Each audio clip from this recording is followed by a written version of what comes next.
Here's the big challenge of life. You can have more than you've got because you can become more than you are. That's the challenge. And of course, the other side of the coin reads, unless you change how you are, you'll always have what you got. I have found in my experience that income does not far exceed personal development. Now, sometimes income takes a lucky jump, but sure enough, unless you grow out where it is, it'll usually come back where you are. Life has strange ways. If somebody hands you $1 million, best you become a millionaire quickly, so you get to keep the money. Otherwise, sure enough, it'll disappear. Somebody once said, if you took all the money in the world, divided it up equally among everybody, it would soon all be back in the same pockets. Incredible. Success is something you attract, not something you pursue. Success is looking for a good place to stay. So instead of going after it, you work on yourself. Personal development. See, the major question to ask on the job is not what are you getting. The major question to ask on the job is what are you becoming? See, the big question is not what am I getting paid here. The big question is what am I becoming here? Because true happiness is not contained in what you get. Happiness is contained in what you become. So that's our major subject for tonight, personal development. Of all the assignments Mr. Schoaf gave me at age 25, this was probably the most difficult. In fact, I'm still working on this one. I think it's an unending challenge to see what you can become. The next subject is called Basic Laws. And it's good to study the basics. And I call these basics primarily because they come from the Bible. Now, I'm not a theologian or a minister, and that'll be apparent. But Mr. Schoaf taught me that the Bible was a good textbook for ideas and stories and success equations, how to live the better life. I found out that was true. He also taught me that the Bible is as practical as it is spiritual, and I found out that's true. If you look at your bank account and your income and you're not happy, there are several places in the Bible to check to see what the heck's wrong so you can make the changes. And we're going to cover some of those tonight, called basics. Okay, the next subject is my favorite, setting goals. Mr. Schoaf taught me how to set goals. What a favor that was. One morning at breakfast, shortly after I met him, he said, Jim, let me see your current list of goals, and let's go over them and talk about them. He said, maybe that's the best way I can help you get a better direction started. And I said, I don't have a list. He said, well, is it out in the car or home somewhere? I said, no, sir. I don't have a list anywhere. He said, well, young man, that's where we got to start. He said, I can tell you right now, if you don't have a list of your goals with you, he said, I can guess your bank balance within a few $100s. Which he did. And that got my attention. I said, you mean my bank balance would change if I had a list of goals? He said, drastically. That day I became a willing student how to set goals. And sure enough, learning how to set goals changed my life. And I often wondered why no one had ever taught me how to set goals up until age 25. I went to high school, but if they offered it, I missed it. I went to college for a year, never heard it. I worked for Sears. Really? And to my knowledge, Sears never taught it. Right? How to set goals. So here I am, age 25, married, my family's starting, I've been to college, I'm working, and I still don't know how to set goals. But fortunately, when I was 25, I met the man who taught me how. And it revolutionized my whole life. Economically, socially, personally, it's incredible. So I want to share with you tonight what Mr. Schoaf shared with me, how to set goals. It can be a life changer. Okay. The next subject is the negative part of the seminar. Life is part negative, so we got to talk about the negative. And this subject is called diseases of attitude. Diseases of attitude. There's a lot of things that can wreck your chances to do well. We live in a rather dangerous world, so you got to be not only wise, you got to be careful. Now, attitude diseases are just as bad as physical diseases, right? High blood pressure, heart trouble. I mean, a lot of things lace your chances to do well. So you've got to be careful. And attitude diseases are deadly. I mean, they'll destroy all the good things you start. Okay, so we'll go through those attitude diseases, how to spot them, how to look for them, what they are, and the cure. And I'm a pro on these because I've had them all, so I can give you excellent advice on these. Now, the last subject we're going to consider tonight is called the day that turns your life around. The day that turns your life around. And under this subject, we're going to talk about the emotions that can change your life. Human beings are emotional creatures, and emotions are powerful for life change. Now, of course, emotions are so powerful they can go either way on you. Emotions can either build or destroy. So you really have to employ emotions properly. We call civilization the intelligent management of human emotions. If you can intelligently apply your emotions in the right direction, no telling what can happen. Could turn your life around one day would be sufficient. So we'll talk about those. Okay. Now that's a lot to cover in one evening.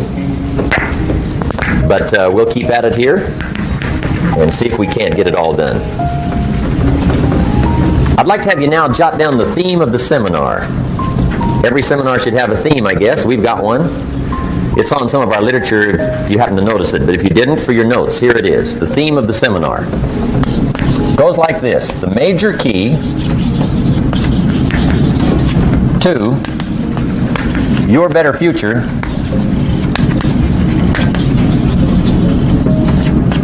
is you. That's the theme of our seminar tonight. The major key to your better future is you. And I'd like to have you underline two words just to give it some added punch. Underline the word major and the word you, so that it reads, the major key to your better future is you. Now, my first suggestion is transfer this to a card or something where you can put it up, where you can see it every day. Preferably put it up where you can see it at the beginning of the day, before you go off to put the day together. This is a good phrase just to glance at, to keep in mind as you're putting the day together. It's called the silent seminar. If you'll just let this talk to you during the day, I found it to be tremendously helpful. The major key to your better future is you. For a big share of my life now, I didn't have this one quite figured out. Among a lot of things I didn't have quite figured out. Many things used to puzzle me back in those early days. I used to wonder why two people could work for the same company, one make twice as much money. Now, see, that used to puzzle me.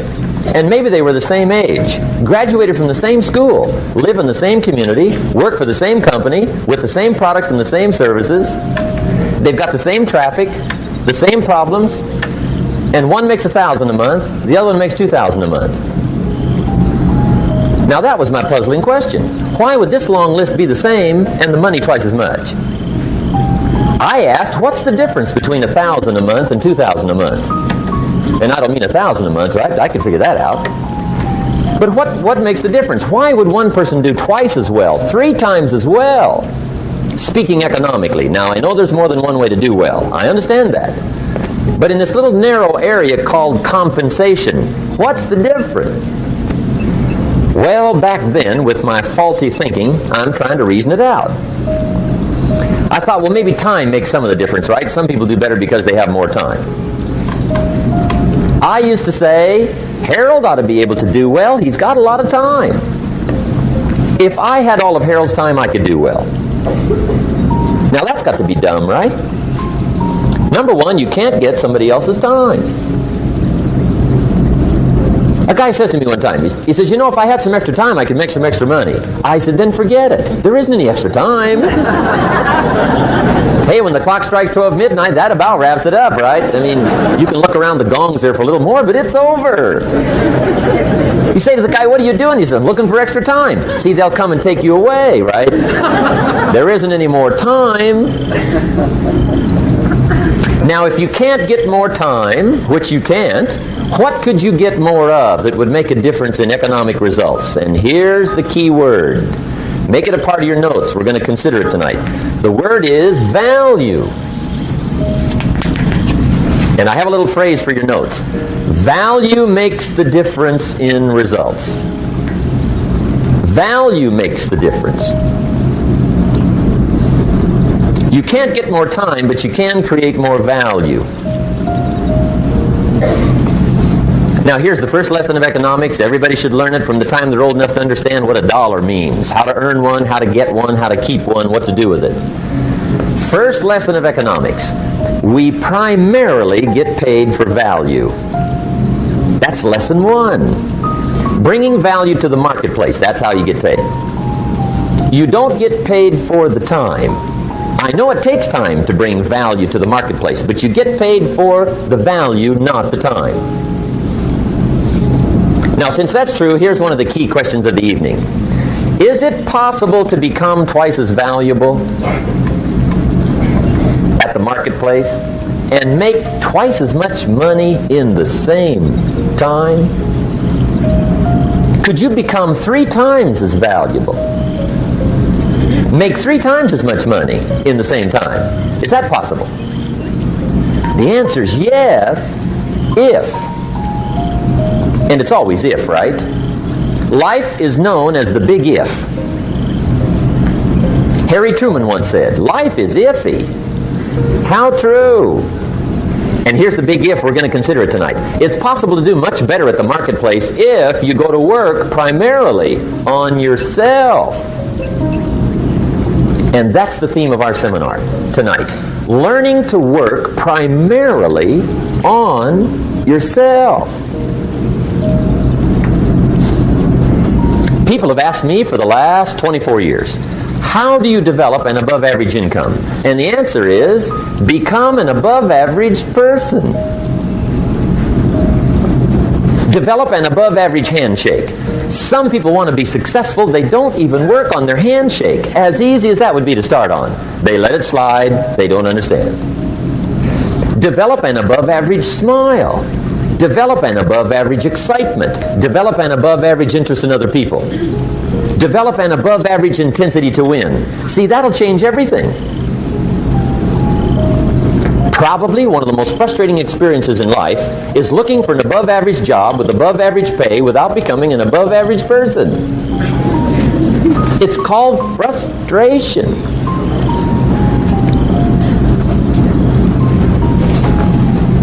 And Mr. Schoaf gave me probably the greatest clue he gave me when I first met him. He said, Jim, if you want to be wealthy and happy the rest of your life, just learn this lesson well. He said, learn to work harder on yourself than you do on your job.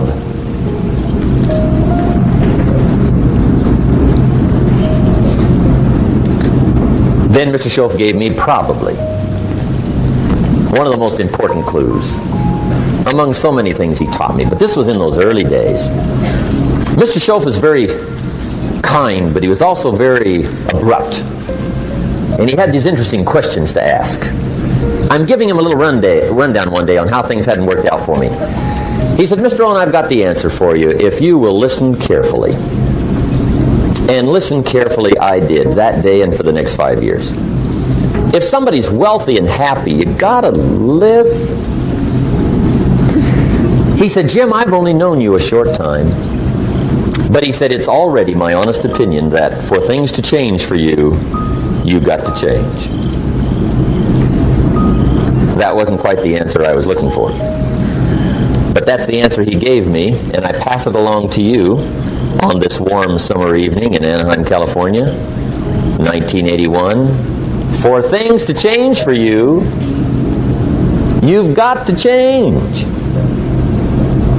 Otherwise, it isn't going to change. Before I met Mr. Schoaf, I used to say, I sure hope things will change. Right? That seemed to be my only hope. If it isn't going to change, I'm in serious trouble. And then I discovered it isn't going to change, so I'm in serious trouble.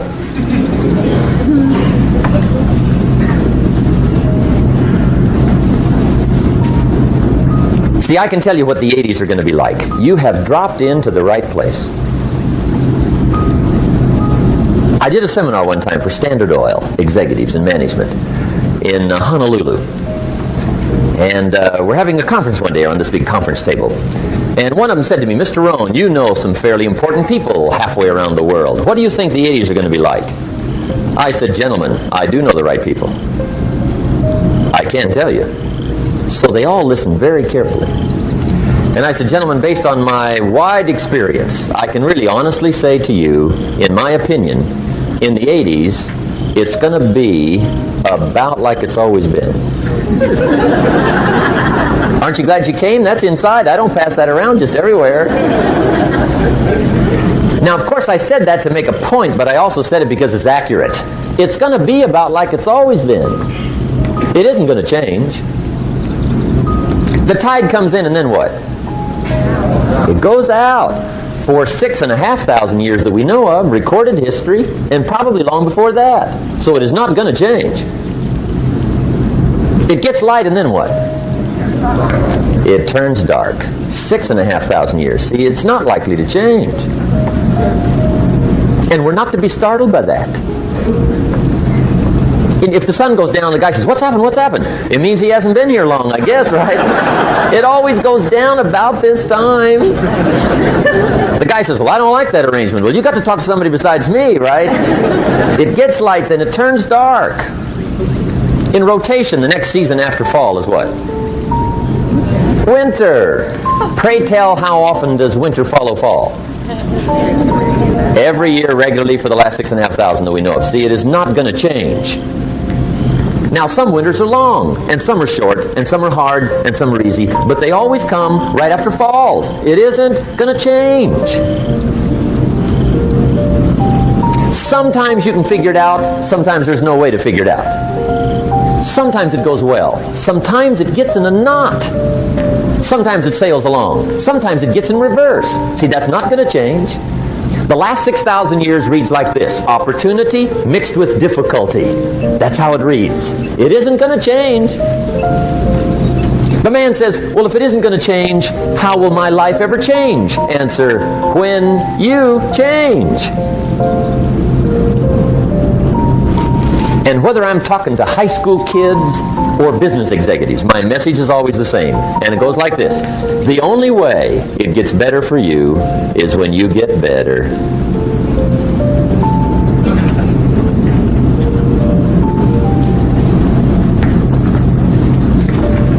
Let me give you the 4 major lessons in life to learn. Here's 4 majors.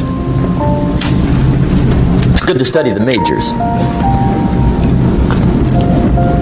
In our weekend seminar we teach, some people don't do well because they major in minor things. You've got to be on the lookout. At the end of every week, end of every month, you've got to check, make sure you're not spending major time on minor things. Okay, we go through that whole series. Majors and minors. Now, let me give you 2 phrases before we get to the 4 majors. This will set it up and you'll see where I'm going. 2 key phrases for your notes. Here's the first one. Life and business is like the changing seasons. That's the first phrase. Life and business is like the changing seasons. One of the best ways to describe life, it's like the seasons. Frank Sinatra sings, life is like the seasons. Now here's the second phrase. Very important. You cannot change the seasons, but you can change yourself. You can't change the seasons, but you can change yourself. And see, that's how life gets better for you. Not by chance, but by change. Now, here's the 4 major lessons in life to learn. I've got my first book finished. Came out a couple of weeks ago. This is in it. The 4 major lessons in life to learn. Here they are. Number 1, learn how to handle the winters. That's lesson 1. They come right after falls with regularity. Some are long and some are short and some are hard and some are easy, but they keep coming. You must learn to handle the nights. They come right after days. You must learn to handle difficulty. It comes right after opportunity. You must learn to handle recessions. They always follow progressions. For the last 6,000. See, it isn't going to change. The lesson you must learn is how to handle it. And there's all kinds of winters, right? The winter when you can't figure it out. The winter when it all goes smash. The winter when it turns belly up. The winter when it won't work, when you've run out of money and you've got a broken heart. See, those are winter times. There's all kinds. Economic winters, social winters, personal winters. When your heart is smashed in 1,000 pieces and the nights are unusually long, your prayers seem to go no higher than your head. It's wintertime. Barbara Streisand sings, "It used to be so natural to talk about forever, but used to be's don't count anymore. They just lay on the floor till we sweep them away. You don't sing me love songs, and you don't say you need me, and you don't bring me flowers anymore." A song of winter. But see, the disappointments come. Those are normal. That's part of life. But the question is, how do you handle it? How do you handle the coming winters and the disappointments and the down times? Well, you can't get rid of January by tearing it off the calendar. But here's what you can do. You can get stronger, you can get wiser, and you can get better. The winters won't change, but you can. And that's how life changes for you. See, before I understood, when it was winter, I used to wish it was summer. I didn't understand. When it was hard, I used to wish it was easy. I didn't know. And then Mr. Schoaf gave me a part of his very unique philosophy when he said, "Don't wish it was easier, wish you were better." See, that triggered my whole life change. Don't wish for less problems, wish for more skills. Don't wish for less challenge, wish for more wisdom. That's the key. So that's lesson 1, learn how to handle the winters. Here's lesson 2, learn how to take advantage of the spring. That's the second one. Spring is called opportunity. And spring follows winter. What a great place for it. If you were going to put it somewhere, that'd be the place to put it, right after winter. And pray tell, how often does spring follow winter? Every year with regularity, 6,000. You can almost count on it. See, opportunity always comes. Days follow nights. Isn't that terrific? Opportunity follows difficulty. But here's what you must learn to do. Underline these 2 words in that key phrase.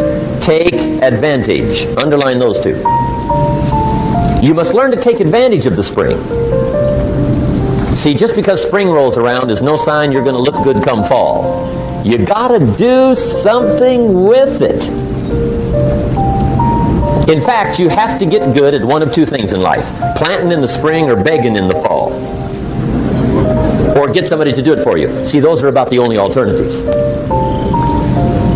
Now here's what else you must do. Take advantage of the springs quickly, because there's only a few. Just a handful of springs have been handed to each of us. They don't come forever. Life is fairly brief. So you got to read every book you can get your hands on what to do with your springs while they're here. And take advantage, they soon run out. The Beatles wrote, "Life is so short." And for John Lennon, it was extra short. But life is brief. Elton John sings, "She lived her life like a candle in the wind." It's brief. So whatever you're going to do with your life, you got to get at it. Don't just let the springs pass. Here's the third major lesson in life to learn. Learn how to protect your crops all summer. You got to take care of what you start. Sure enough, as soon as you've planted your garden in the spring, the busy bugs and the noxious weeds are out to take it. And here's the next bit of truth. They will take it unless you prevent it. And that's the third major skill to learn. You've got to learn to prevent the intruder from taking all the good you start. It's one of the challenges. Here's two key phrases under number 3. First one, all good will be attacked on this planet. Maybe not the next one we get to, but on this one, all good will be attacked. Every garden will be invaded. Not to think so is naive. And here's the second phrase. All values must be defended. Political values, social values, community values, family values, marriage values, friendship values, business values. Every garden must be tended all summer.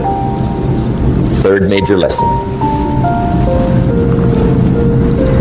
Now here's number 4. Fourth major lesson in life to learn. Learn how to reap in the fall without complaint. Learn to reap come harvest time without complaint. Take full responsibility for what happens to you. It's one of the highest forms of human maturity, accepting full responsibility. It's the day you know you've passed from childhood to adulthood, the day you accept full responsibility. And another note, learn to reap in the fall without apology. Without apology if you do well, and without complaint if you don't. That's maturity. I used to have that long list of reasons why I wasn't doing well. To explain. You got to explain, right? Otherwise you're going to look bad. I used to have this funny list called Reasons for Not Looking Good.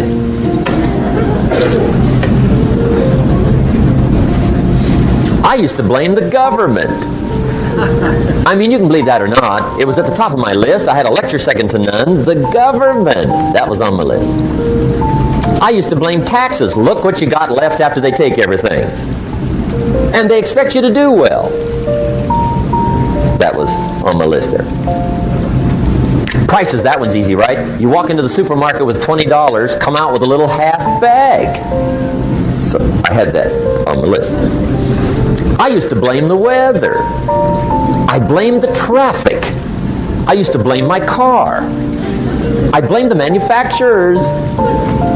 I used to blame the company. I blamed company policy. I used to blame the training program. I blame my negative relatives. They were always putting me down. I blame my cynical neighbors. They're just selfish, looking out for themselves. Won't loan you money? They were on my list.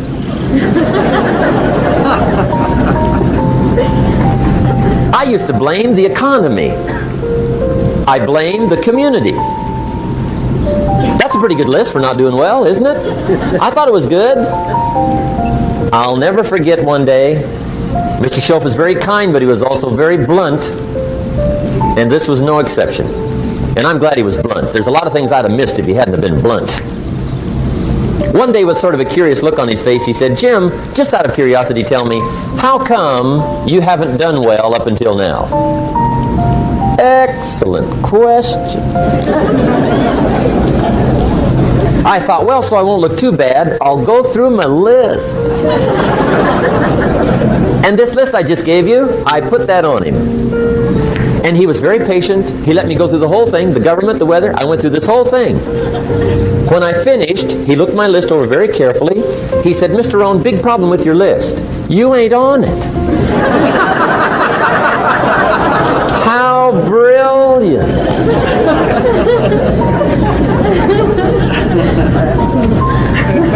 When I went to work for him a few months later, I learned very quickly to tear up my list, reasons for not doing well, and I threw it away.